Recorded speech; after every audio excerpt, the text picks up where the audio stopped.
Abonnez-vous à la chaîne pour voir les dernières vidéos.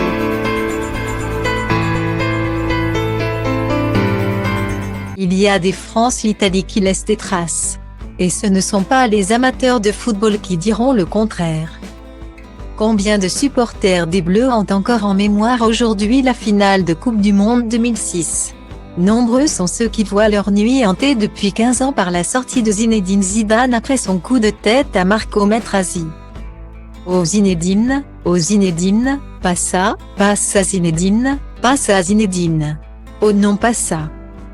Pas aujourd'hui, pas maintenant, pas après tout ce que tu as fait, avait alors déclaré le regretté Thierry Gilardi.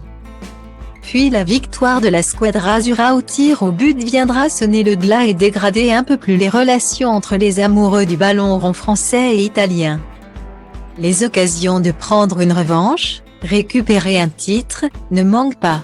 Et parfois les deux nations s'affrontent avec la même ferveur sur d'autres terrains.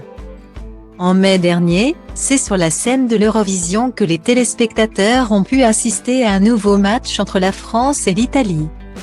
Si l'Hexagone représenté par Barbara Pravi avait largement conquis les pays participants, dont les points cumulés lui offraient la deuxième place, la botte italienne avait finalement remporté le concours de chant grâce au vote du public.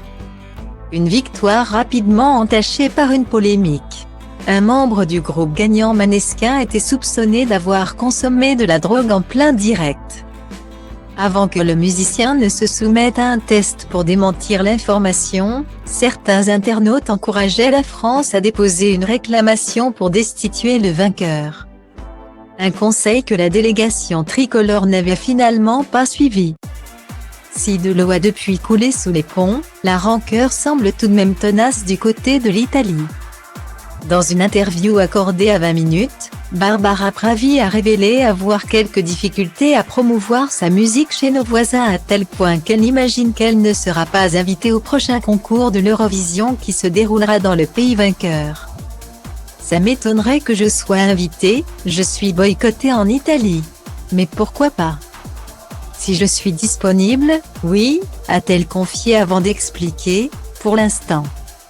Mes dates de concert en Italie, c'est un peu compliqué, c'est le plus dur à caler. Mon album ne sort pas en physique là-bas, il sort ce vendredi dans plusieurs pays européens, et je ne suis pas invitée sur le territoire italien. Alors que je les aime, les Italiens, j'adore l'Italie et elle a beau prouver son amour pour la Dolce Vita. Elle reçoit quotidiennement des insultes dans la langue des Rose Ramazzotti sur les réseaux sociaux. Peut-être qu'avec le temps, ils la laisseront imprimer sa patte.